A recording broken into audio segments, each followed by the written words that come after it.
Walker melting that play clock all the way down. Wants to throw for it, steps up and fires. It's Phillips down by the goal line and in. Touchdown, Roughnecks.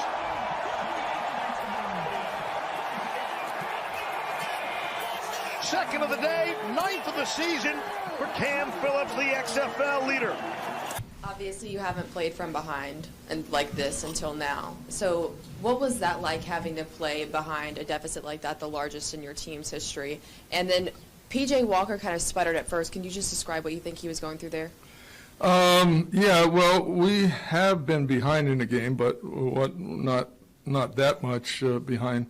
But, you know, you kind of know that that's going to be the way the football game is. There's going to be times during the game that you have to fight through all the adversity, which we did, and we came back and made some plays. PJ, you know, wishes he didn't throw a couple balls, but the thing I was impressed with, he came right back and took us right down the field again. You know, he didn't let it bother him, and that's what the great ones have the ability to do.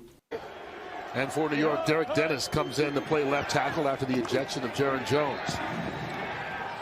Perez, Colby Pearson breaks a tackle, and there he goes. Bye-bye. Touchdown, Guardians. Yeah, I think the more, opportunities and reps you get, the better you're going to be.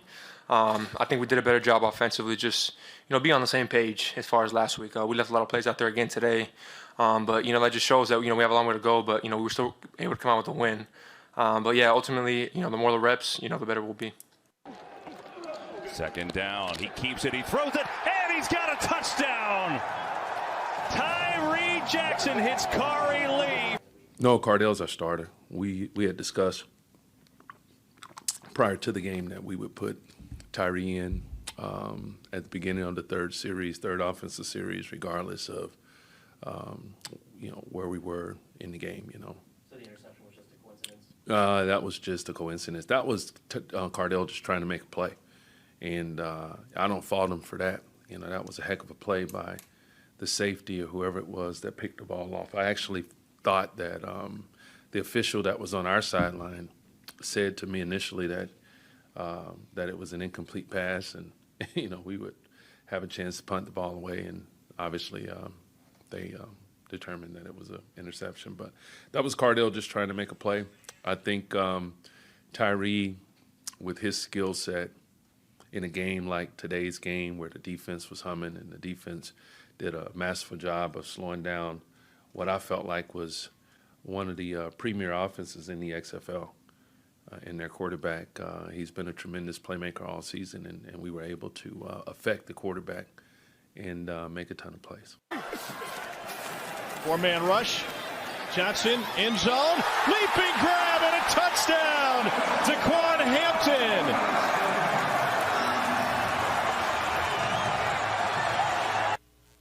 It's just really, I think we had an issue last week where I felt like as a team, even myself, we lost our poise when we got hit in the mouth. So that was one of the things we wanted to improve on this week. So it really wasn't a lot of conversation.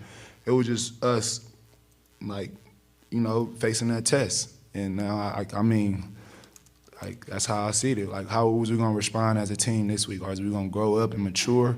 Or is we going to become the team that can't handle themselves when things go left? And today we responded well. What is up, my friends? Welcome to another edition of the XFL Week in Review. I'm your host, Mark Perry from XFL News Hub, and on this week's show, we got a preview of, we always do, of Week 6, a recap of Week 5. I have 4 written down here. Hal Mummy out. We got news on that and so much more. Welcome to the show. First, we'd like to thank our sponsor, Mother's Cantina. Actually, if you were at the game, you would have seen Mother's Cantina ad on the Jumbotron, which was pretty cool. They're our sponsors here. We'd like to thank them. Now, who the heck is Mother's Cantina? Well, I'll tell you who they are in a second.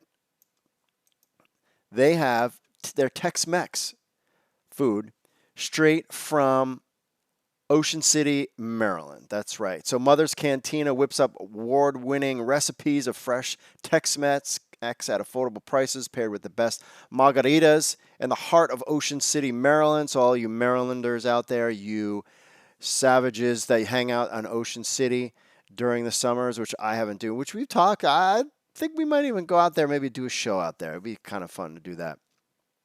I'm just in it for the food, frankly. With a focus on bold flavors of fresh, organic, and local ingredients, they create award-winning dishes and drinks to keep you coming back for more.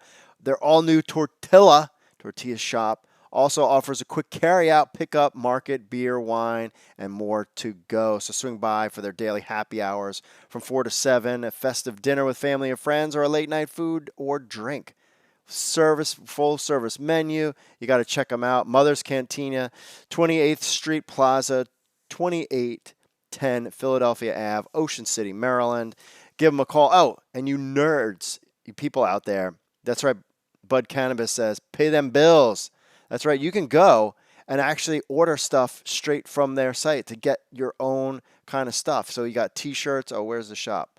Oh, you can go to the store. You click on the store.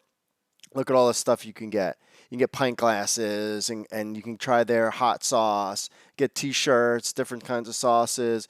This looks new, this Mother's Cantina baseball tee and tank tops. You get their flour tortillas. Fans, my family, tried them out, loved them, and they're great. Only $5.99. Quit being so cheap. Just order something, tell them XFL News Hub sent you, paying them bills. Plus, they're friends with the show. They're friends with the show. So check them out. Tell them XFL News Hub sent you. That's Mother's Cantina, located in Ocean City, Maryland. motherscantina.com. Go check them out online. It's really simple. You people just go to motherscantina.com. Check out all their stuff. Really cool. And we thank them for sponsoring the show. So, how do you get in touch with the show? Well, you email podcast at XFL News Hub with your MP3, your videos you could even take if you'd like, or you can call 888-430-7692 extension 3. Remember, cutoff time is 5 p.m. Mondays. That's right, we're doing the show Mondays. Getting it in on Mondays. We got a ton of phone calls, ton of emails. Not so much the social media this week, trying to organize all that stuff. We got mostly those things at the end of the show because the show ran super long last time. So we kind of cut some of that stuff out. Remember to leave us a review on Apple Podcasts. We'll read it on the show. Why? Because we're doing a contest. iTunes review, YouTube to subscribe, entered to win an XFL authentic game jersey of your choice, a value at $225. Eventually they won't be sold out, and eventually we can purchase you one. Winner will be announced March 31st episode of the XFL Week in Review. That's right. All you got to do is subscribe, or either leave us a review on iTunes or subscribe to YouTube, or be part of the XFL Army and leave us a message, because we'll do phone callers, because that takes some effort, and emailers we'll throw in there too. You leave us an email, a phone call, we'll enter you in to win as well. People are trying to take Nicholas's title as Tier 1 emailer, so we got some of those in for the show as well. Remember, we're live every Monday, changing my notes, on the YouTubes at 8 p.m. Eastern Time. So come hang out with us. We appreciate you and so much more. This week is kind of the Johnny Manziel week. Not really going to make too much big of a deal of it, but I think he did say somewhere that it's only going to make half of the season. And we are here, folks. We are here. Can you believe that? We made it halfway through the season. Week 5 is in the books. We celebrate Johnny Manziel, who's telling us that we wouldn't even last half a season. We did. Really, I'm targeting that AAF celebration where we make it past week 8 and we go on to the XFL championship game. Oliver Luck has already said that the league will be back. Attendance is good despite the coronavirus scare. Ratings seem to be good. We'll get those out later in the week on XFL News Hub. And so much more. So that's what we got going on, my friends. This week's show, we got game highlights, my picks, we got news, your messages, and so much more. So without further ado, folks, let's just get into the week that was the XFL.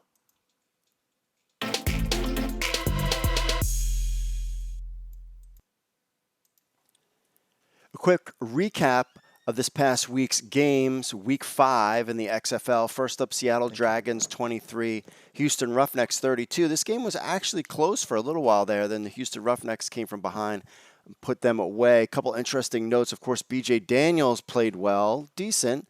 14 of 22 for 114 yards, no TDs and no picks. However, he had 10 rushing attempts for 30 yards, but 2 touchdowns. Kenneth Farrell had 10 for 30 as well.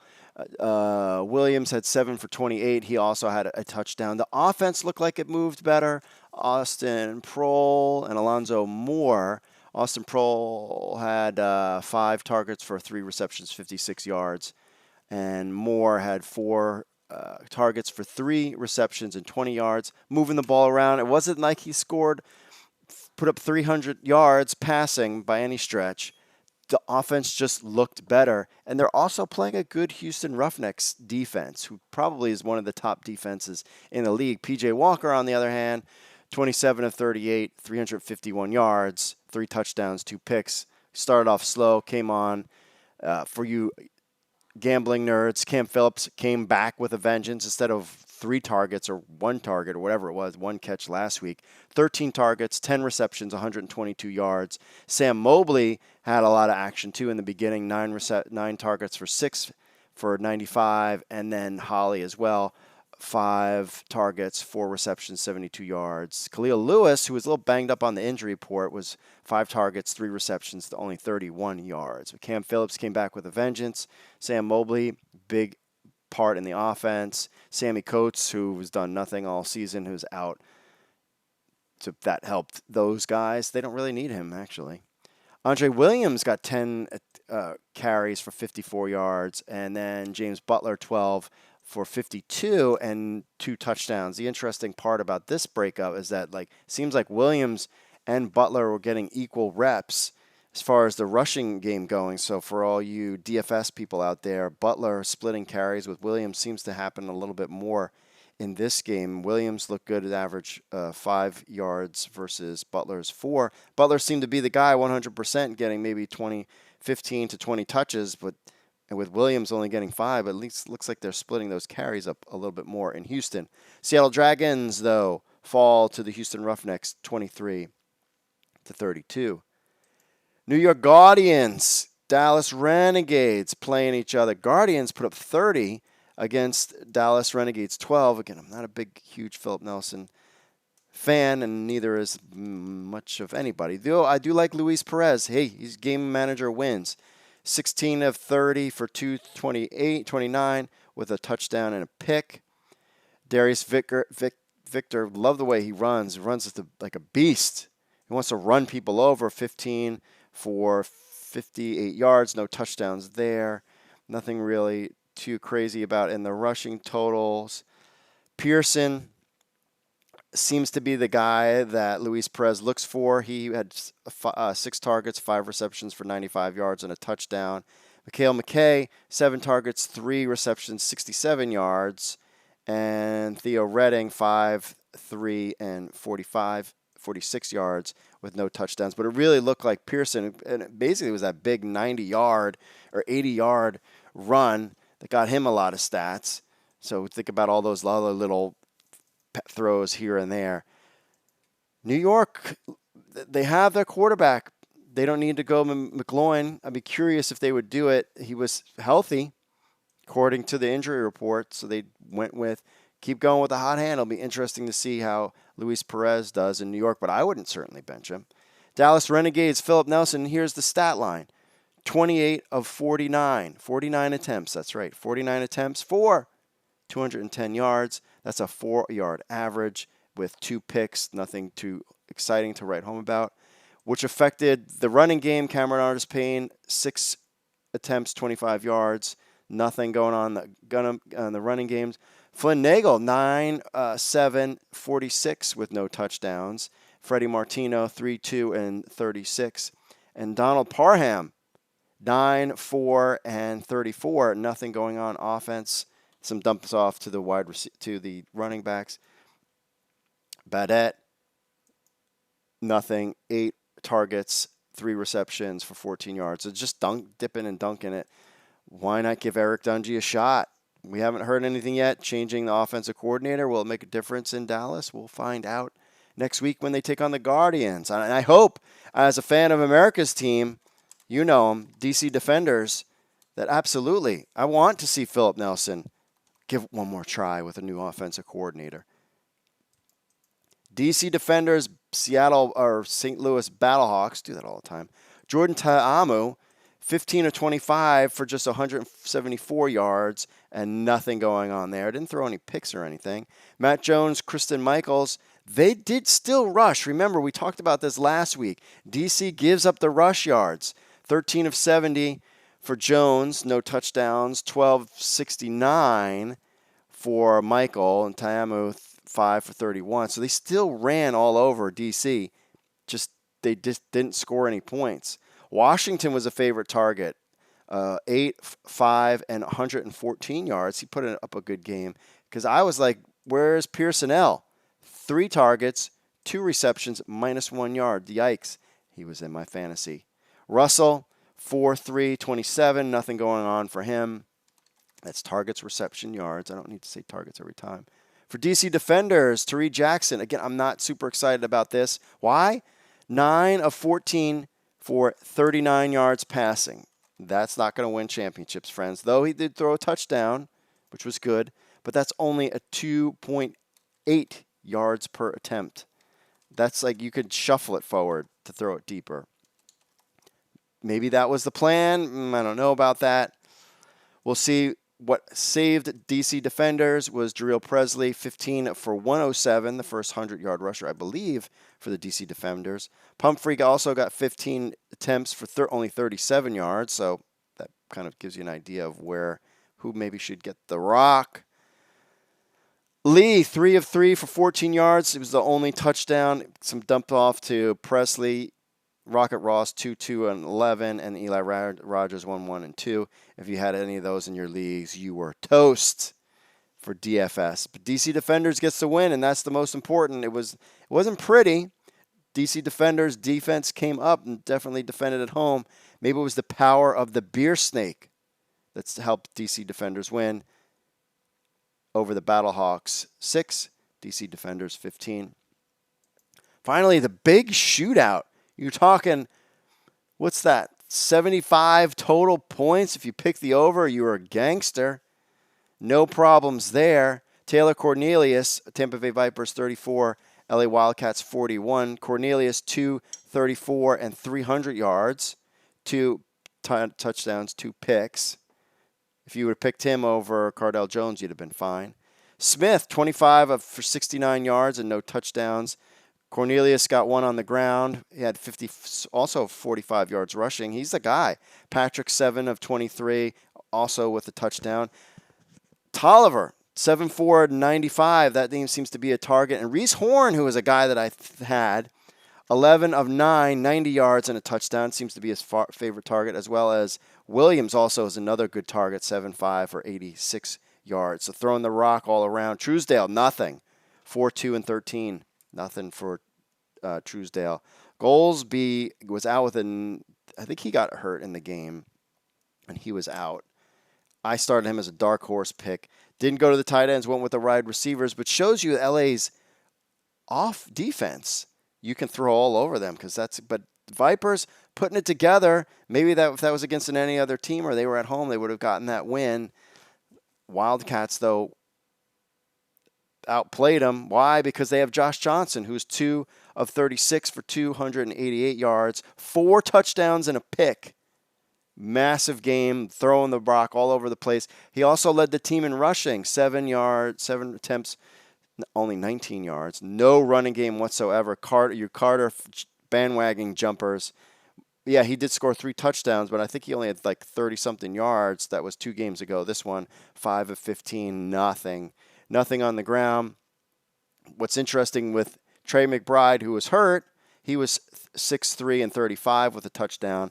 Barnes, who also got hurt, I believe he left the game with an air cast, was 4'3", 26. He's my starting tight end in fantasy. He got a touchdown. Hampton was 2 of 14. He got a touchdown.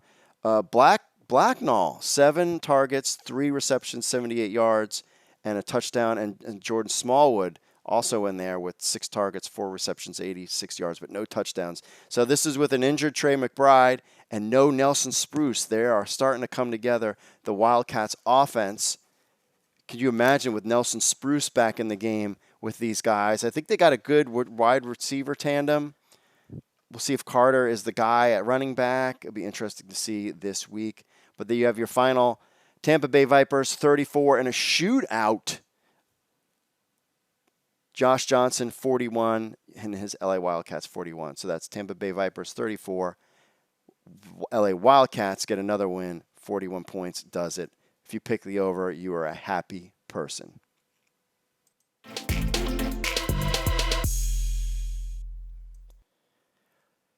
So you're a happy person. You pick the over.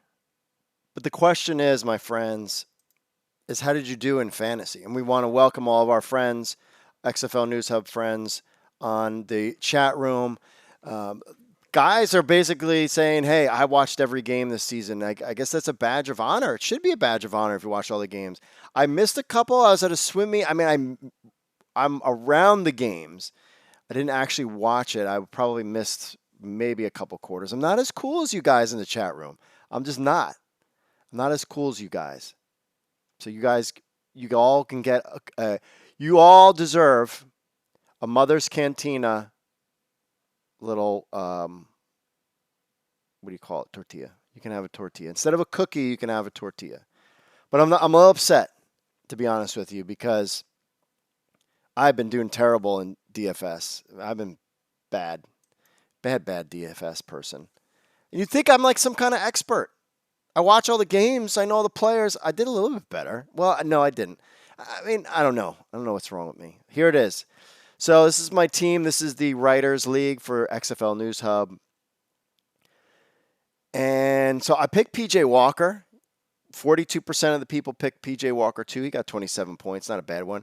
Trying to go out on a limb when Kenneth Farrow, trying to go with the Seattle running game. Thought maybe with BJ Daniels that might help. 30 yards, 3 points. Not very good there. Trey McBride. 78% of the people picked Trey McBride. He had 13 points. He put in a pretty good game. Dan Williams. I'm liking some of the Tampa Bay Vipers wide receivers. He had 14 points. That was only a 14% person. So that was like an insider kind of deal, right? Insider deal compared to Trey McBride. I tried to go low. I spent a lot of my money. I went all wide receivers first with PJ Walker and then kind of built it around there. DeAndre Goldsby, 7% people started him. I thought maybe he could sneak in there, get me like 5 or 6 points. Zippo.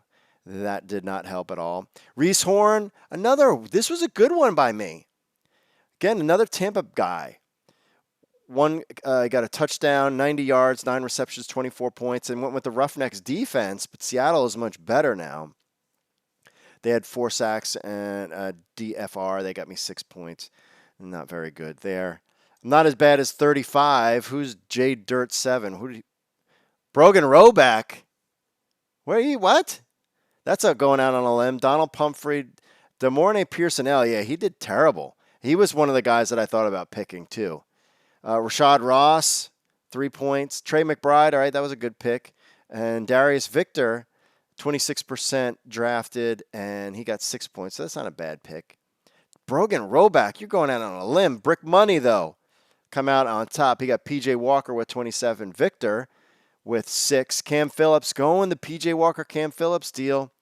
Are you going to go P.J. Walker, Cam Phillips against New York?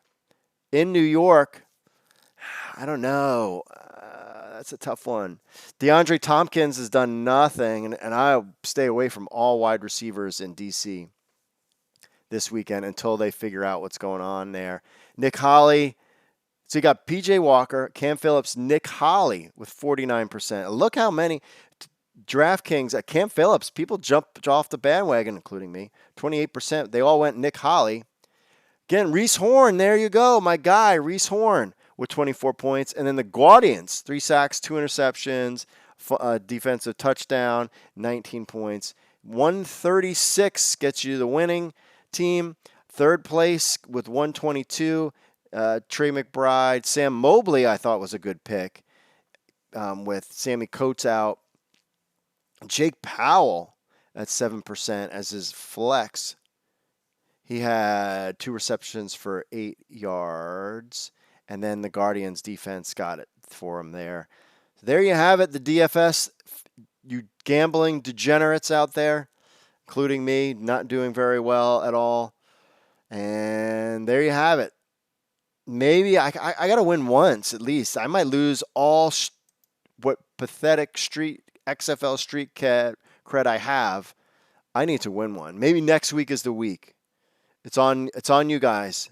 Next week is the week. I think I'm feeling it. I'm feeling the vibe. I'm feeling the vibe.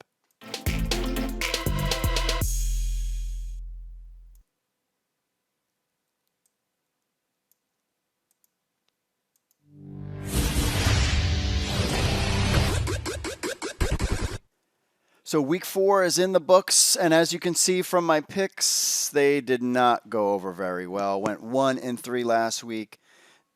Tough game with the DC Defenders, but I had said that I thought Tampa could win that game, and I was right, but I still went with the homer pick.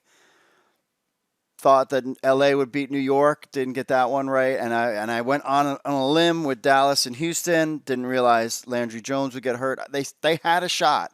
Dallas had a shot at the end, and they didn't come through, and that's why I lost. So not a good week for your friend Mark. Wait a second. That's not my picks. Stand by. I'm like looking at it. Oops. Week 6 picks. Wrong video. Where is that? Oh, here we go. What the heck was that? All right, picked the wrong one. I think this is it. Here are you gambling degenerates, my picks for this week. Before we take a look at this week's picks, we got to look at the past and look at last week. And as you can see, week 5, I have come from back. That's right, your friend, to all the degenerate gamblers out there, has come back with a vengeance, going 3-1 in week 5. Only team that didn't win for me, I picked against my DC Defenders, America's team, and they somehow, with the change of quarterback and defense played well, they won against the St. Louis Battlehawks. So I got everything right, and if I didn't pick against America's team, I'd have been 4-0. But I'm back at it, 3-1 with some upsets in there. We are right on point, and now that's the halfway point. So now let's go to the second half of the season, and maybe I'll just go 4-0, 4-0, 4-0, 4-0, and 4-0 the rest of the way. Would you like that? Would you like that, you degenerate gamblers out there? I know you would. All right, on to our first game of the week. This Houston Roughnecks against the New York Guardians. Houston traveling to New York. New York is back. Thanks to Luis Perez, they're playing well. I don't necessarily think that they are one of the more dominant teams just yet. They are playing well. They're becoming more solid, but you're going against the Houston Roughnecks and P.J. Walker, Cam Phillips, and a great defense. I am not picking against the Houston Roughnecks. Yes, they're traveling to New York. Yes, maybe they might not be used to being in the cold or something like that. That could play a factor. Could the New York Guardians pick an upset? I mean, Houston was a little shaky against Seattle. Your friend is not the one that's going to pick against the Houston Roughnecks. No. I think they'll keep putting those big points up, 32 points. Even though I really like New York Guardians defense, I'm not sure about the New York Guardians offense, and I am high on the Houston defense shutting down the New York Guardians offense. So I'm taking Houston Roughnecks 32, New York Guardians 14 at New York. Yes. The weather might play a factor. It'd slow down Houston. I can't pick against Houston yet, though I wouldn't be stunned if there was an upset there. But you can't go and pick against the reigning MVP and the Houston Roughnecks, which is dominating everywhere. Next up, our other Saturday game, St. Louis Battlehawks at Tampa Bay Vipers. Vipers playing much better. Really surprised at how poorly the Battlehawks played against DC. I was really surprised. They just couldn't get anything going. DC had a block punt. That played a big factor in the game. I mean, it was a close game. It was a close battle. Really surprised that the Battlehawks just offense could not get going. I'm feeling like Tampa Bay Vipers, even though they had a huge shootout with LA, going back and forth. I mean, we're talking Taylor Cornelius. We're not talking B.J. Daniels or a Cardell Jones who didn't play last week. But you know what I'm saying? Like some big-name quarterback doing it for Tampa Bay. Tampa Bay has been playing well. I'm going with the upset. I think Tampa Bay is who we thought they were at the beginning of the season. I think Tampa Bay has come back. I think at home, FS2, which those ratings aren't going to be that great. Saturday at 5 p.m. Eastern, I think they can take down the Battlehawks, and Battlehawks lose 2 in a row. I was just really surprised.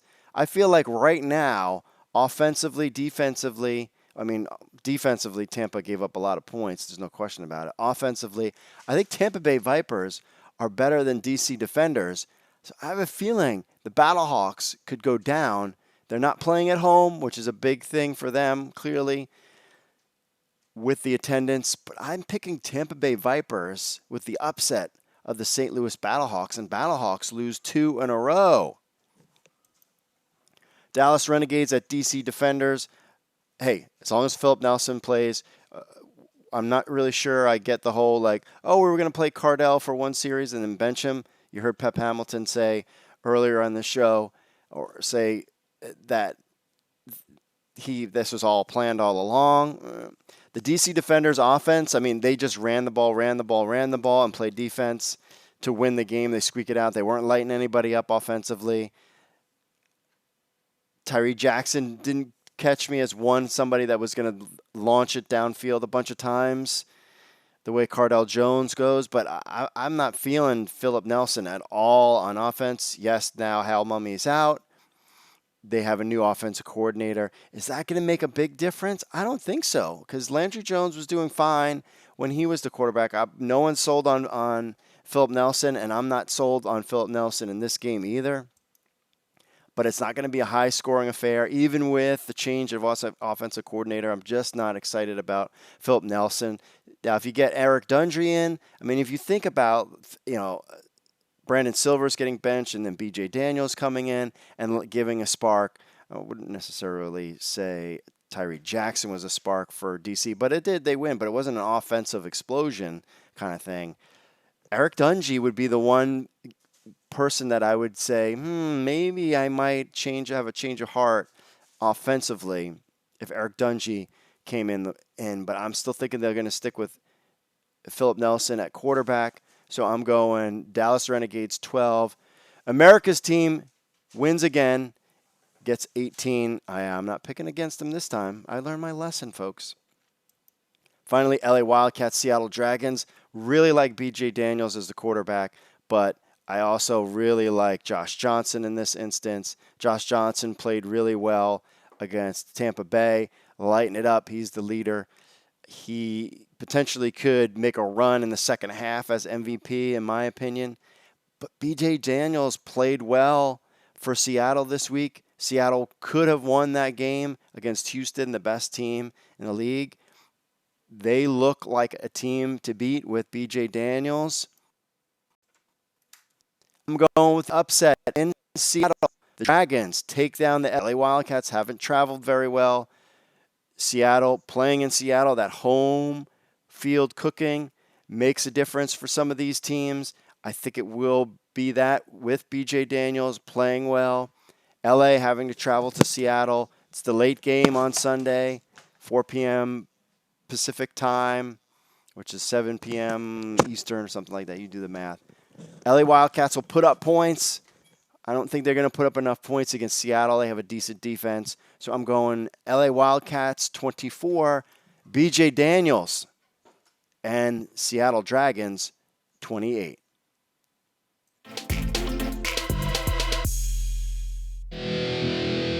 What's up, XFL Army? If you're a fan of the XFL News Hub and you have a telephone, which I know all of you do because you're sitting there playing on your phones all the time, then why not download the XFL News Hub app? That's right, it's on iTunes. It's on Android. We have an Android version and an iPhone version of the XFL News Hub app. So what do you get? You get the latest news from XFL News Hub, the premier source of XFL news in the universe. Plus, you get push notifications when we have breaking news. You will be the first to know. You can leave a comment on some of the news right from your phone.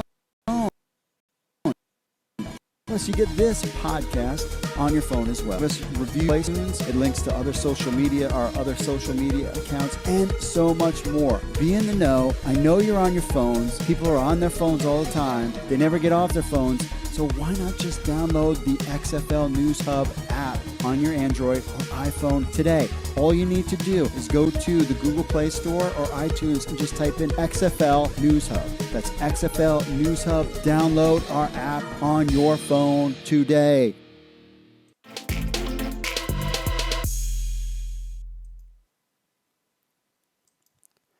Hal Mumme is out as offensive coordinator in Dallas. Jeff Jagodzinski is in. First, it was Landry Jones missing time in the preseason and getting hurt in week 4 of the XFL season. Now, add offensive coordinator Hal Mumme to the list of people getting hurt. The Dallas Renegades have just named Jeff Jagodzinski offensive coordinator effective immediately. Now, Mumme suffered a leg injury against the Roughnecks when Cameron Artis-Payne accidentally collided with the 67-year-old offensive coordinator. The fall from the collision, Mumme broke his leg, but he kept coaching like a gangster on the sidelines. And then this past weekend, he coached in the press box. But that seems to not help the Dallas offense. So, quote, "We appreciate his work and effort with our squad injury last weekend. Unfortunately, it prevented him from performing in a way we needed for the Renegades," close quote. So Bobby Blizzard will have additional duties as assistant offensive coordinator while also working with the running backs. Jagodzinski will maintain his role overseeing the offensive line, and Mumme is not gone. He'll remain as an advisor on offense for the Renegades, so he's not totally out. But this is another blow to a team that was looking to compete for a championship. Now, with Bob Stoops at the helm, everybody was thinking Dallas Renegades are going to take it all. But losing their starting quarterback now and a legendary offensive coordinator and Hal Mumme, which people thought would light up the XFL, things aren't looking too great for the Dallas Renegades. Now, Jagodzinski had stints as an OC in Green Bay, Tampa Bay Buccaneers, and Georgia State University. The Packers were among the top 10 in the NFL on offense, while the teams at Georgia State University were in the top 25 nationally in passing offense. So the guy can coach. He was a head coach at Boston College from 07 and 08, where he led the Eagles to a 2-8 record. Also lighting up leagues there too. We will see how this goes down as the 2-3 Dallas Renegades face the 3-2 DC Defenders this Sunday at Audi Field. Will the change help Philip Nelson, or will he look bad and we see Eric Dungy? We'll find out. So if you were watching the Houston Roughnecks Seattle Dragons game, and you know Houston Roughnecks went on to win that game, they kind of came from behind. But if you noticed, at the end of the game, there was a little controversy. I caught the tail end of it because I thought the kind of game was over too. So P.J. Walker kneels down, but there's still 2 seconds left on the clock. Even the announcers like Steve Levy was talking to, I guess it was the head of the officiating, and even the network was kind of sticking around saying, well, there's still 2 seconds left on the clock. And Wes Booker, who was served as the officiating supervisor, was like, well, I don't know. I don't know what to do. And that was it. And it was this big controversy, kind of blew up. And the XFL had to put out a statement, which then everybody praised for. And it seems like this whole issue died down instantly after that. So the XFL says, quote, Saturday's Seattle Dragons, and they sent this out everywhere. So here's the official statement. Today's Seattle Dragon Houston Roughnecks game should not have ended the way it did. Replay showed clearly that the knee of Houston quarterback P.J. Walker touched the field, rendering him down, and the fourth down play officially completed, with approximately 2 seconds remaining on the clock, effectively turning the ball over to Seattle on downs. With a 9-point differential in the score, Seattle was denied the opportunity to tie the game. The XFL sincerely regrets this error. Totally right, 100%. They had one shot at it, one shot, plus they had to go for the 3-point conversion, which would have made things really exciting. But, I mean, even the players were just kind of like, okay, I guess it's done.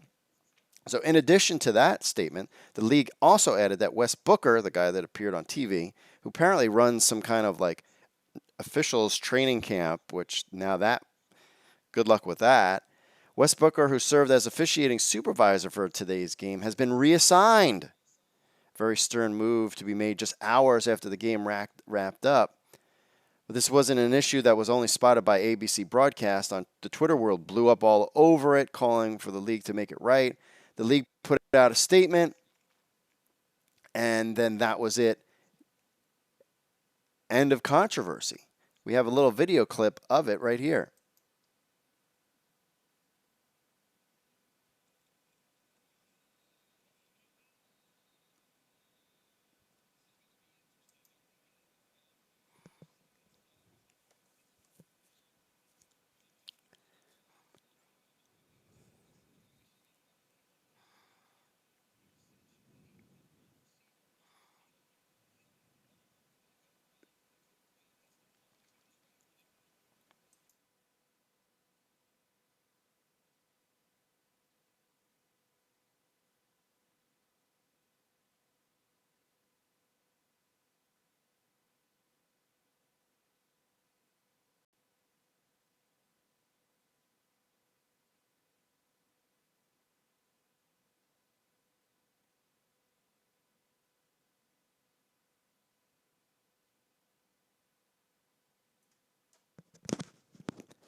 All right, in the video, you could see P.J. Walker kneeling down. I guess we'd lost the audio. There was audio of Steve Levy talking, and they were just stunned that there was a problem going on with the game. But you can see from the video, the officials run off the field, and the guys in the booth, Steve Levy, and I forget the other guy's name, they're like, wait a second, wait, huh?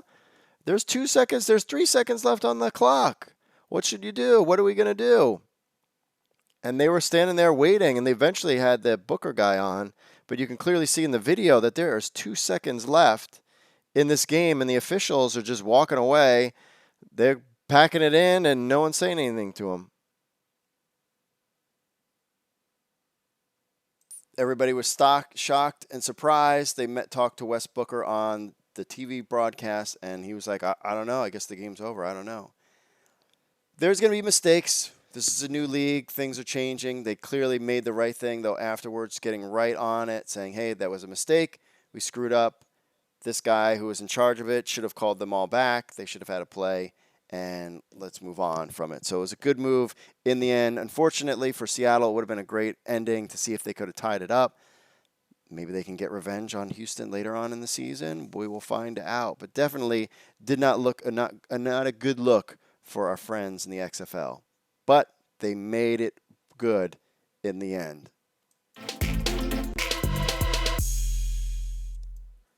Relax, fans. I was at the DC Defenders game. I'm not worried about the coronavirus, but this was out there that, according to, quote, public health worker with an employee of the operating of the stadium where the Seattle Dragons play, tested positive for the coronavirus. First and goal to, public health has worked with an employee and the operator of the stadium, first and goal, to evaluate potential exposures at the February 22nd Seattle Dragons game, and public health officials have determined to attendees. Public health is following up with a few coworkers with close contact to the employee at the February 22nd game to provide guidance on appropriate precautions. I'm worried that the XFL is going to have to cancel games. I'm not really too concerned. I mean, it's tough. It's a tough thing. You don't want to have an outbreak or where hundreds of people go to a game and get sick. Right now, I believe, the death rate or so is about 4%, which is way higher than the flu. But it's not like this is the plague either. And I also want us to live our lives also. So make sure, if you're sick, don't come to the games. The weather is going to get nice. I'm no health expert on this matter. I'm just fearful that the XFL will have to shut down some games. I think they can get the season in before any of this stuff starts to really blow up, which I think it will, as far as people getting sick in the next couple weeks. I think we can get through the season. The big problem, but be aware. Wash your hands. Don't touch your face. We hit Priorel after the game. I feel fine. Son feels fine. We had a good time at the DC game. Clearly, there wasn't thousands of people that got sick that we haven't heard. There's definitely an issue in Washington with an outbreak, especially at the senior center. and people have died, and we pray for everybody who is sick dealing with this thing, but we just wanted to put it out there that this was a news story. I thought it was going to blow up bigger than it did, but it really kind of didn't. Didn't really get any legs, so to speak, in the media world, but definitely the coronavirus is something that we have to look at because of the attendance, affecting attendance, which it clearly, I don't really think it did this past weekend. But going forward for the rest of the season, it's going to have a little notch. Like, I wonder if people would have went, if the coronavirus wasn't around, if attendance would have been a little bit higher. Something to keep an eye on, and your friends are always trying to keep you in the know on XFL News Hub. This was a surprising move last week. The DC Defenders releasing former Baltimore Ravens safety Matt Elam. He was the former first-round pick of the Baltimore Ravens and the starting safety for the DC Defenders. He was released earlier last week, and the Defenders added former Army cornerback Josh Jenkins, who I believe didn't play much at all. Jenkins was playing on Team 9 for this past weekend's game. I was keeping an eye out for him, and I didn't see him. According to our Cardinal Falk, the former NFL first-round pick tied a team high with 12 tackles on Sunday in the blowout loss. But then that was 2 losses in a row, and they get rid of Matt Elam. No one's picked up Matt Elam since. Maybe they bring him back in. We've seen that before, players cool down a little bit. Not really sure. I haven't really been given any word what happened with Matt Elam, but I thought he was playing well. Now, the former first-round pick in the 2013 NFL Draft, he was 32nd overall, played 4 years in Baltimore. 2017, the decedent team decided to move on from him with an arrest for some drug possession issues. Played 1 season in the CFL, then made his way to the XFL. Thought he was going to have an impact. He was one of the marquee names on the team, but he is out getting released by the Defenders. And Defenders' defense played well this weekend, so I guess they didn't need him.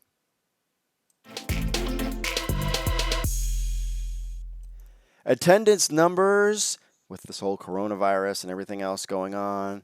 Houston sees a big crowd, and of course the beer snake. I was there filming it on our Twitter account. Probably should have put some video on our Facebook.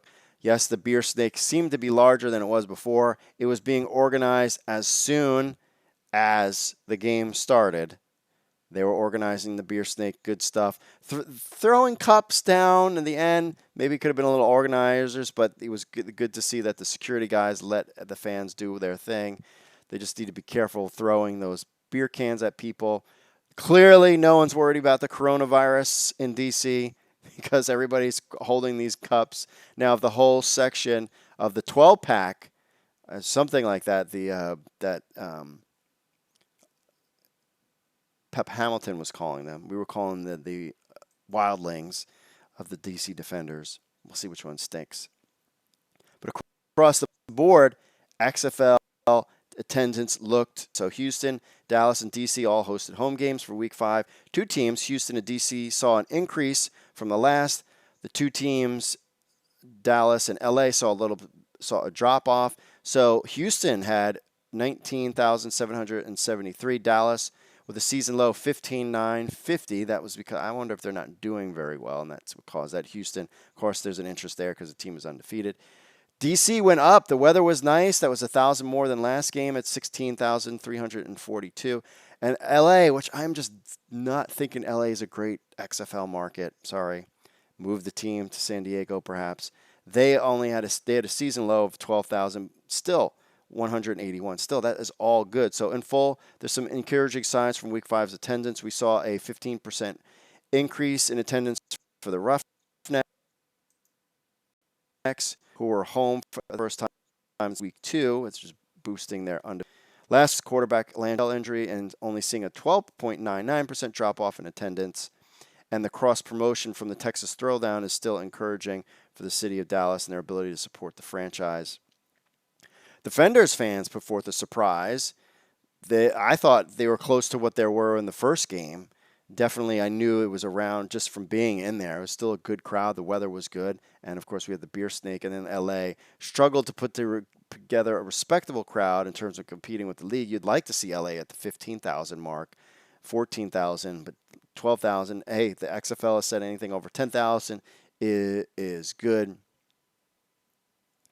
Looking ahead, though, to week 6, a lot of factors weigh on how attendance will go. Seattle will have a home game, which should be interesting. DC, especially after the whole coronavirus person, I'm hoping people go out to the game. DC Defenders have a home game. New York hasn't been doing well, and Tampa hasn't done that great. So it'll be interesting to see how they tail off. New York is playing better. Tampa Bay looks better.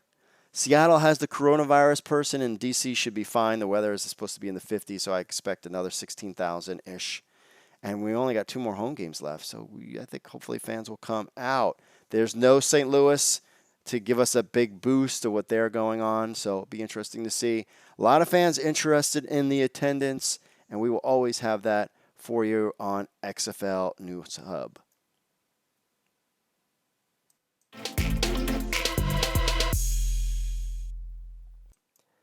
All right, on to the social media and your guys' stuff. Thank everybody for checking in on the chat room. First, we were going to do our mid-season awards. And these are players that we think we got offensive, defensive, and coach mid-season awards. If you want to check out the all XFL team that Mike Mitchell put together, that's a great read. It's over on XFL News Hub. Check that out. He knows his stuff. We disagree on the defensive one, but we agree on the quarterback one. And I think I think you guys know who I'm going with as my quarterback, player of the year, MVP. Do I have to even say anything? Cam Phillips. Though I do really believe that there is a chance that Josh Johnson could take that title. I'm not 100%,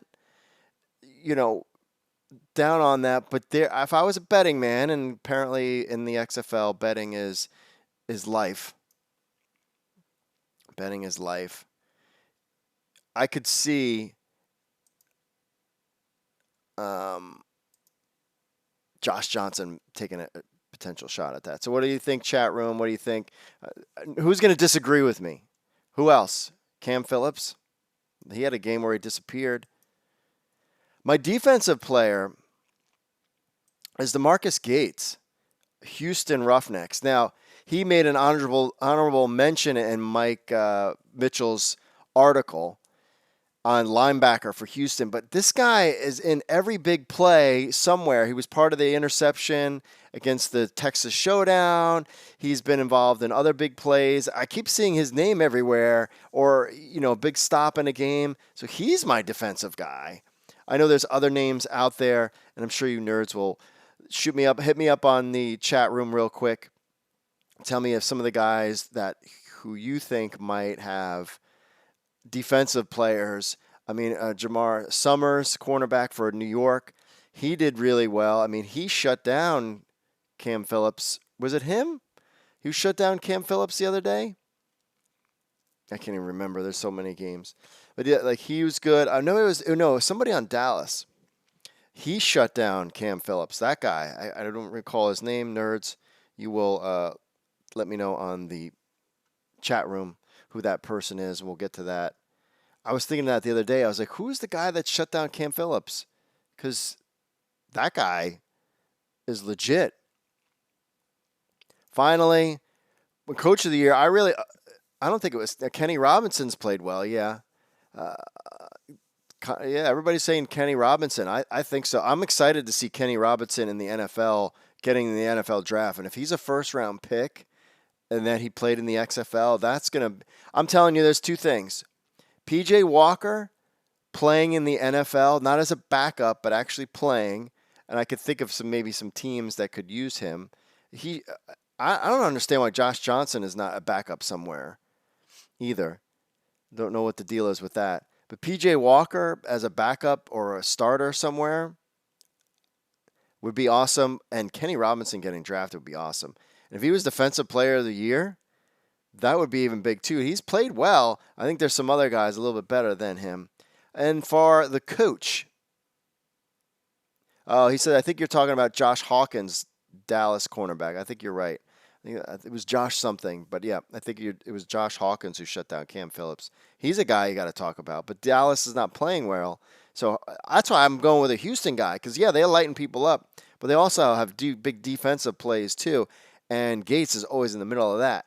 As far as my coach goes, a guy that I was not high on in the beginning of the year or when he got hired, Jonathan Hayes. We'll still see. They didn't play very well against DC, and they probably should have beaten DC. But that team surprised me. They're a well-balanced team making it happen. I thought maybe Pep Hamilton would be but right now, I mean, after last game, I'm kind of like, I don't know. However, Jonathan Hayes has done a good job in St. Louis. St. Louis is a lot better than I thought they would be. We'll see how they do this week. Guys out there talking about June Jones. I mean, can you imagine all Houston? That wouldn't be good for the league. That's why maybe Kenny Robinson. But it's midway. So check out Mike Mitchell's article. It's on XFL News Hub right now. Really good, interesting read. His stuff is always good, interesting read. Love hearing his take on different things. And now I think it's time that we hear your take on some things. Let's get to our first phone call. Hey, how's it going? Big fan of the show. Roughnecks fan here. So my question to you is, a lot of people are saying P.J. Walker is going to be the guy that's going to the NFL, no doubter. But my question is, who do you think can actually get playing time in the NFL? I think P.J. would be a great QB2, but I don't honestly see him getting a lot of starting positions where, maybe a guy like, Nick Holley or Smallwood or, more niche players might actually get some playing time. So who, in your opinion, if anybody, do you see that could possibly pick up some minutes here and there, even if it's in a backup role? Because in my opinion, I believe it's some skill guys that might get in at, wide receiver 3 or 4 or, RB2 where they could actually make an impact and get some time on the field. Thanks. All right, thanks for the phone caller. I agree. I don't think P.J. Walker would be a guy that would start anywhere, though. I mean, I'd have to go through the list of teams. Maybe you sign P.J. Walker to San Diego if what's his name is gone from San Diego, if they don't use him anymore. Hey, how about replace Tom Brady with P.J. Walker? That would be very interesting, wouldn't it? I'll throw that one out there.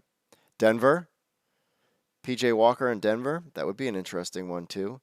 So this is not out of the realm. If I were to see some starters, and I think Kenny Robinson would be a starter in the NFL. I think that's a guy out there, and probably somebody defensive. I don't know, and I'll leave it up to the chat room nerds, if they're, I mean, guys in the AAF made rosters, but did they actually play? That's the question. I think somebody's going to pay P.J. Walker a couple mil for a 2-year contract, and he'll be a backup somewhere. But he was a practice squad player for years, and they got rid of him. So I don't know what's going to happen. I would hate to see these guys languish on the bench. If I were a betting man, because this is the XFL and we bet all the time, I would say Kenny Robinson just because he'll be a first-round pick. He'll have professional experience.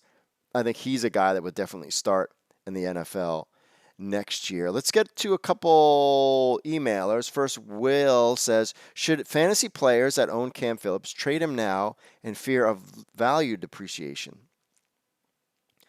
Trade Cam Phillips now. This was, I think, after the panic.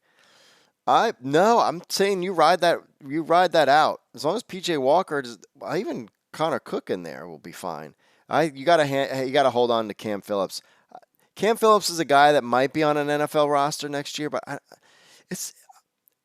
don't know if he'll play.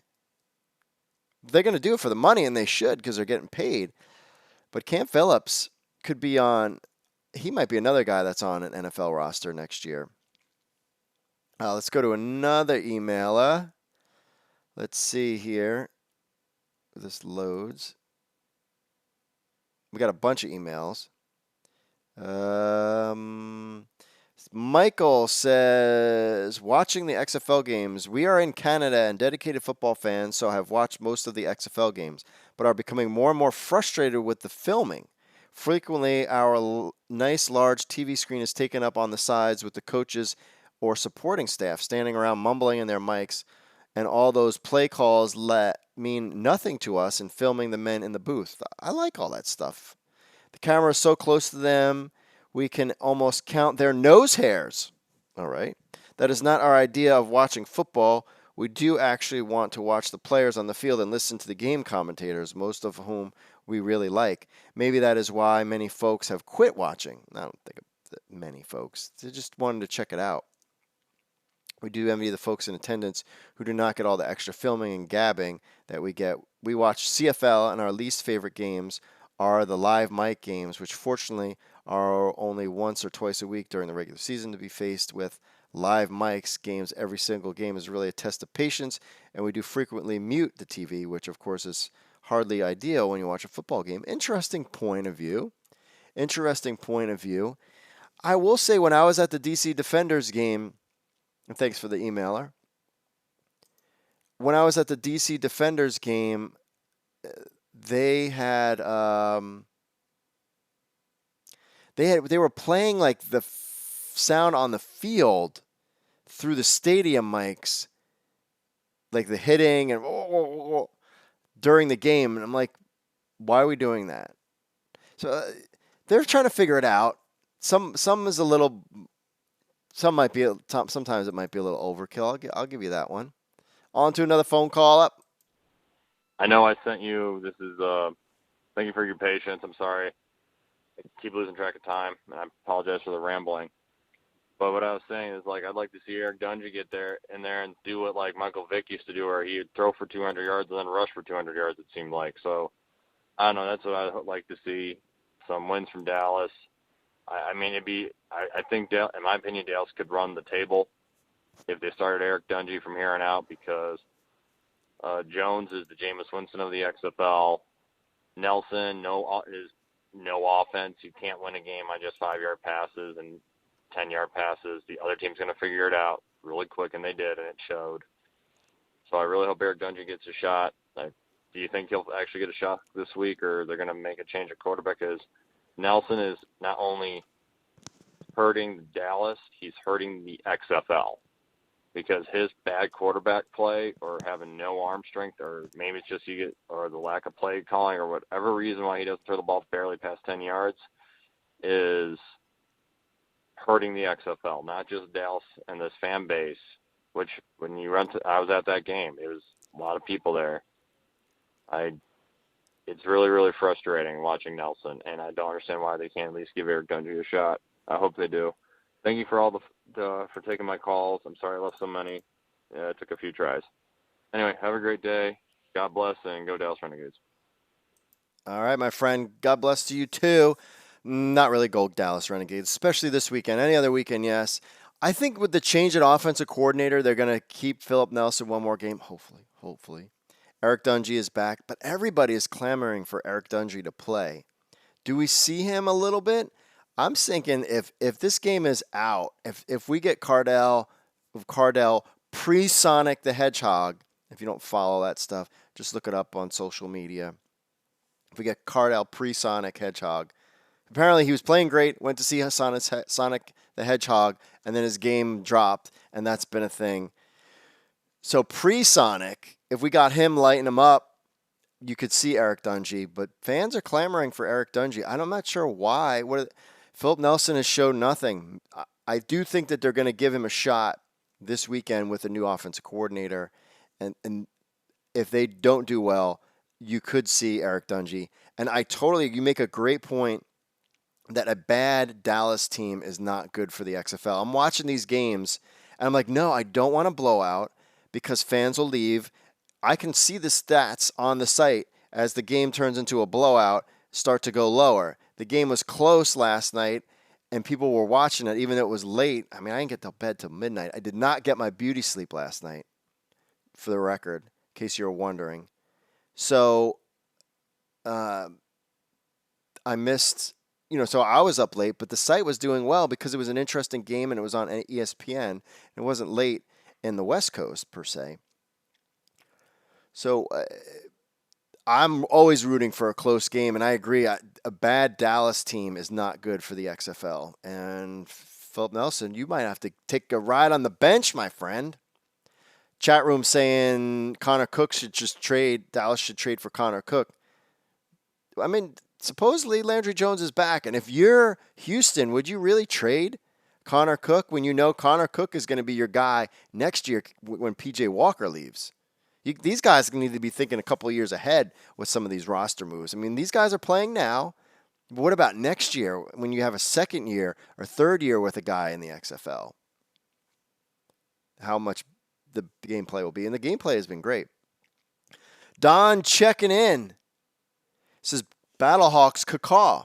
As you can tell, I'm a St. Louis fan. Listen to your Week 4 recap episode. I heard a lot of people saying that Seattle should make a definite QB change from Silvers to Daniel. I rewatched the game when I got home that night and listened to Coach Hayes' press conference afterwards. I'm not sure that switching to Daniels is a sure fix. He did supply a spark, and it looks St. Louis for a quarter to adjust to him, but they were able to. Silvers has a better arm and more accurate, but the receivers have to catch the ball. But they did this weekend. I mean, they had a lot of reps. Reese Horn, one of them. Daniels definitely adds another run threat to the offense, but is a weaker thrower. Maybe a blend of both would give the Dragons a better package because opposing teams would have to split prep time for both styles. That's looking like splitting times with the quarterbacks is not working in the XFL either. I think they're ditching that one too. One thing the XFL can take advantage of is the fact that one QB is not making millions more than the other, so there isn't a perceived need to play the higher price player. I wonder how that works. Does Tyree Jackson get Cardell's money because he played most of the game? Or Cardell gets that money regardless and Tyree doesn't? I'm curious to how that backup thing works. There's a lot of talk of expansion because there's a lot of fans and markets that did not get a team and want to support. But I think 8 teams playing 10 weeks is perfect. I agree with you there. Bringing in more teams dilutes the talent base we are dealing with and extends the season much farther. Will require bye weeks for recuperation. I agree with that one. There's also a lot of talk from fans of relocating teams that are not getting the attendance that the teams deserve. That's my fault. I bring that up. How about this? Keeping in mind that TV ratings are what is going to make or break the XFL, this is true. The XFL could announce that after the second season, the team with the lowest attendance will move to the market that has shown the strongest TV ratings. That gives Birmingham, Cincinnati, San Diego, and other cities. Forget Cincinnati. Get that Cincinnati out of here. Birmingham, San Diego, and other cities a chance to show how much they want a team while at the same time showing the TV networks that spring football has a market. Now that's interesting. That's a little bit of the internet marketing aspect of it. That would, I'm curious about that one. That would be an interesting one. Telso talks about Nick Fitzgerald. Yeah, what's going on with Nick Fitzgerald? He was on a team. Maybe he can get traded for it to hit Dallas. Let's see here. Another emailer. We got. Oh. From Sacramento, says the XFL just got killed by the news of the virus being at a game. It's over for fans. They're not going to games no more. That clearly did not happen, my friend. Sacramento, you are wrong. Jamal checking in says, here's to AB and Menzel being wrong with flipping the bird there with a smiley face.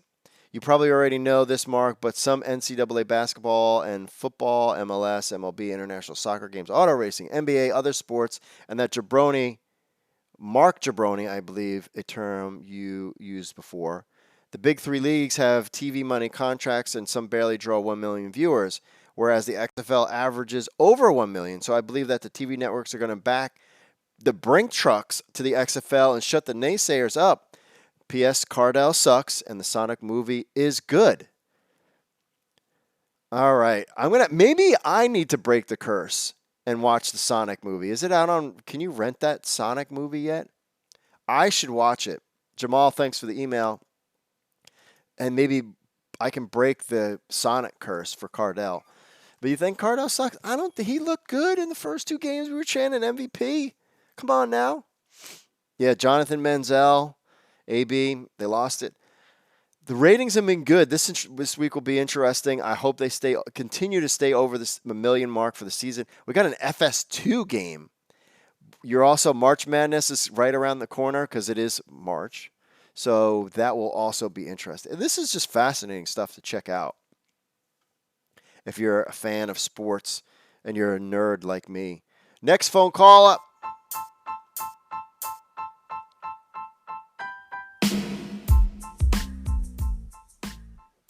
And this is Rico from Real Talk Sports reporting live to XFL News Hub here in regards to the Los Angeles Wildcats versus the Tampa Bay Vipers. Just doing a quick wrap up here of the game.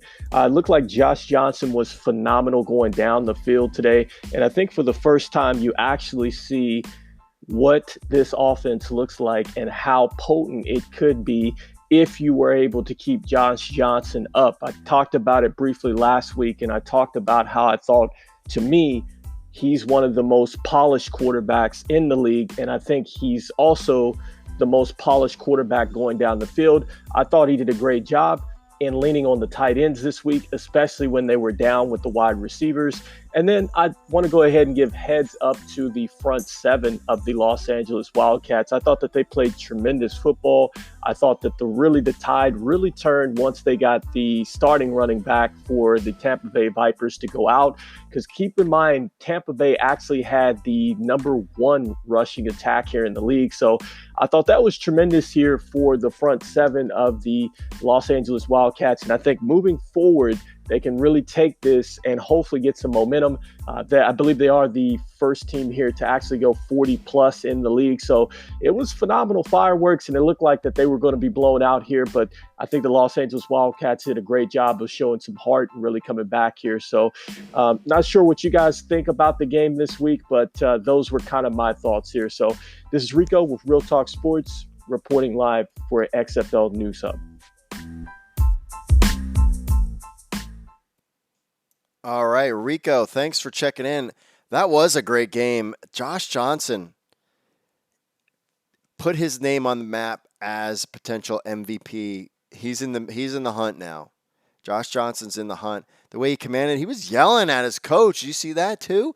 He's all getting all mad. He's like, come on, just call a play. Just call a dang play. Well, that was him, wasn't it? I think it was Josh Johnson yelling at Coach Norm Chow or something like that. That was a good moment. Rico, thanks. That's the kind of callers we want from Rico. Checking in. LA. They're going to be in the hunt because of Josh Johnson. Whether or not they can hold it's really to me it's between Dallas. This is the pivotal week, I should say this. Let's take a step back. This is the pivotal week because I think that does Dallas drop off and they're done, and LA what does LA do? If LA does well, Dallas drops off, then you got Houston, LA. But Houston has not, LA, I'm sorry, has not had the attendance. I don't want them, you know what I mean? I want teams that have good attendance, not bad attendance. Let's hit a couple more emailers, then we got 2 more phone callers after this. That's right. Fans checking in. Bob says, I watched the Seattle at Houston game and could not believe the end with the 2-second deal left on the clock after the announcers talked to the replay booth. And the guy agreed there should have been at least 2 seconds left on the clock and the ball going over to Seattle for at least one play and chance. We all know that. Or at least covering the point spread in Vegas, but they decided to go ahead and end the game. I don't think XFL needs a black eye like this happening. If I was betting on the game, point spread, I'd be pissed off. It's a good point. Bob checking in. That was a problem. Those sports bettors, the degenerate gamblers, I'm sure were pissed at that. Tony says, I am a Cubs fan, but I have to root for the St. Louis Battlehawks since there is not a Chicago XFL team. Am I going to hell for this? I don't know, because no one watches baseball. Is that a thing? And I live in Washington, D.C. area. Washington Nationals. Yeah, nerds were nerding out, and the Fairweather Friends got all into it. I've researched some of the data behind Major League Baseball. It's still popular. There's no question about it. I used to love it. I used to love baseball until the steroid thing, and they canceled the World Series, and I just could never get back into it. I do play fantasy baseball, so you relax if you think I'm that much of a hater. Rodney, so this week had two exciting QBs. Every moment was to die for watching. If you missed the game, this game, wow. I think he's talking about LA. So what we have to build from is how these kind of teams keep you on the edge of your seats. The play calling has gotten so much better since week 1. I can't wait to watch games. Thanks, XFL, for being here for the love of football. Yes, for the love of football. Let's go to another, thanks for the emailer, and to another phone call. What's up, Mark? It's Mr. Trey here from the Wake and Bake America show, Blaze the 98.5, Colorado Springs. You know, I got to get into it right away. Got to ask it right away. That Houston-Seattle game, what's up with this 2 to 3 seconds left? Look, no one thinks Seattle was going to win, but they should have had the chance to lose it the right way. And I think that's just a bit of a black eye on the XFL. I'm sure they'll get it right and they'll fix it. But definitely a very reminiscent NFL moment, and that's exactly what the XFL should not want to happen. Moving on. By the way, shout out to Houston on their 32-23 win. They're 5-0. Oh, killing me, Smalls. New York against Dallas. Yo, what happened to Dallas's entire offense and, of course, their defense too. Just wanted to point that out real quick. And how are you only going to have 56 yards rushing, Dallas, with Nelson's a backup? How you have a backup quarterback throwing 49 times, dude? 210 yards, 2 interceptions? Bruh. No, fail. Moving on. Next game, the D.C. Defenders pull the upset. Congratulations on your D.C. Defenders, Mark. 15-6 over St. Louis. My only thing about this game is despite everything that D.C. was able to do, I think the craziest thing from this game was Cardell Jones getting benched early after that first interception, and then the D.C. offense doing just enough to get by with a win for the defense to do the real job. D.C., I think, in my opinion, inadvertently just made Tampa Bay still eligible. Speaking of Tampa Bay, are they the best or worst team in the XFL? Because we just can't seem to win despite having one of the top-ranked teams. It just doesn't make any sense to me. I'm out. Oh, thanks for the phone caller. The Wake and Bake Show. Now, apparently, just my naivete, I would assume he's making gluten-free stuff. Is that what Wake and Bake stands for? Anybody? Is that what he's talking about? Wake and Bake America show? I'm glad that interesting cooking things. I hope he does some delicious dishes that are gluten-free on the Wake and Bake show. That's I assume that's what it is. Great point about Philip Nelson. Throwing for 40-something times, and he's got like a 2-yard average. What's going on? What happened to their running game? Disappeared. Bob Stoops really wanted Hal Mummy. Was this his excuse to get rid of Hal? I don't think so. I think Bob Stoops was a pretty loyal guy, and he knows what he was getting with Hal Mummy. I really think it just came down to the play calling and being on the field and not being able to be on the field. But you think you could say, all right, well, maybe they were just like, his leg's not going to get better for the rest of the season, so he's out. But they didn't like the play calling. But Landry Jones was fine. And yeah, DC squeaked one out totally. And I think you're right. Tampa Bay is the worst team in the league now. They look legit now. They can score. Everything is fine. They just haven't put it quite together yet. And because the league in the season is so short, they might run out of time for that. All right, last emailer. We got Michael says, huge win for the New York Guardians. Luis Perez continues to impress and command a productive offense, run game, grounds and pounds, a top XFL defense of unit in Dallas. New York defense continues to play stout this week against Houston. Will be the biggest game of the year for New York, no question. Hopefully they get a good sellout, or well, not sellout, but have some good attendance. The weather should be decent. With Dallas and Seattle giving Houston a run for their money, people are giving Houston a run for their money, but PJ Walker comes back. I really thought, I was like, Seattle's going to take it. Seattle's going to take it. This was a legit winnable game for New York and will set the tone down the stretch as they continue to push for a playoff spot. Go Guardians. In Perez, we trust. Michael checking in with that one. All right, let's go to our final phone caller. Hi, this is Richard, better known Richard O for real on Twitter. I have to say all the game this weekend was exciting, good. My only problem is that Seattle needs some wide receivers because it seems like they don't know how to hold on to the ball. And I wish all the team would stop trying to use former AAF quarterbacks.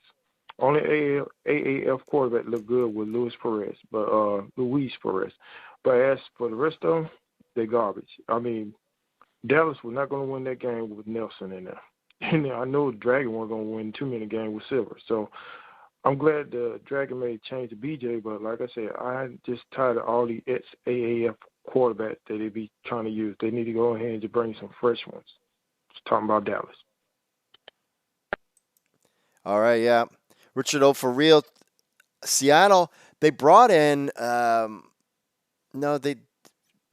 they definitely need some wide receiver help. I'll give you that because no one really stands out to me. And there's a lot of depth at wide receiver in this league.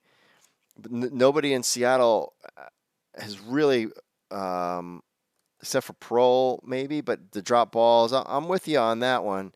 And I'm with you on the AAF quarterbacks. Let's get rid of them. We don't need Silvers. We don't need Philip Nelson. These guys haven't done anything. But BJ Daniels, I'm glad that he's getting a shot in the league. Final emailer. Thanks for the phone call. Our final emailer, of course, you know who it is. Nicholas checking in, the Tier 1 emailer of the XFL News Hub. I tried to make this show go quicker, but you guys are checking in. It's great. I want to give you guys a shot at all this. The XFL was great this week. Houston is a problem for any team. I love how the league handled the missed call, but I feel bad for Seattle. I agree with you that. DC was okay, but I feel like they are better with Cardell because his throwing is better. They need to just get him back on track. I agree with you that. I don't think you're going to win with Tyree Jackson. John Johnson is coming to life. If he can keep playing well, he'll get them into the mix totally. Any team in this XFL, aside from Houston, and who else would say no to Josh Johnson, really? I still feel like St. Louis is the most complete team. They just had an off day, maybe. New York is surging, but I don't know if they can compete with Houston. I'm with you on that one. I feel like the league needs more mobile quarterbacks. I agree with you with that one too. Because if plays break down, at least they can keep the offense on the field. If I was the XFL, I'd look at draft prospects that are on the bubble in the draft, such as Kelly Bryant, Mason Fine, DeAndre Francis, and Tyler Huntley. By adding more mobile quarterbacks, it will help to jumpstart the running game and lead to more scoring because it will give the defense two things to worry about. I feel bad for the Renegades because without Landry Jones, they look different. Totally agree with you there. I think some of the wide receivers are kind of not as good as we thought they would be. Baggett, Jazz Ferguson, perhaps. So that hasn't helped either. He says, I know that he has a lot of turnovers, but he's threatened good. He was just getting his game together. I do not feel like Nelson gives them the same impact. I know Stoops will have them close. I just don't know how good they will be without Landry Jones this week. It was very good, and he's starting to see which teams are separating. I love how the XFL is improving week to week. Nicholas, your Tier 1 emailer, checking in. Thanks for everybody in the chat room for hanging out. Thanks for suspending this hour and a half with us on the XFL Week in Review podcast. It's been a good show this week. We'll have a recap of next week as always. Remember, you can email podcast at XFL News Hub or call 888-430-7692 extension 3 or send us an MP3. Follow us on all the social medias. That's Facebook, Twitter, Instagram, and YouTube. Follow all our writers as well. We got our Android app. You've seen the commercial. That's on Google Play and iPhone app. Leave us a review on Apple Podcasts. We appreciate those. We'll start reading them on the show because it gets you entered to win our contest where you can win an XFL Authentic Game jersey of your choice at $225 value. Listen on Apple Podcasts, Spotify, Google, to YouTube, TuneIn, iHeartRadio, and Stitcher. For show notes, xflnewshub.com/XFL-podcast. Thanks for listening. Mahalo to all my friends, and pray for everybody with this coronavirus that we all get through this. God bless y'all, and I will see you all later. Enjoy week 6.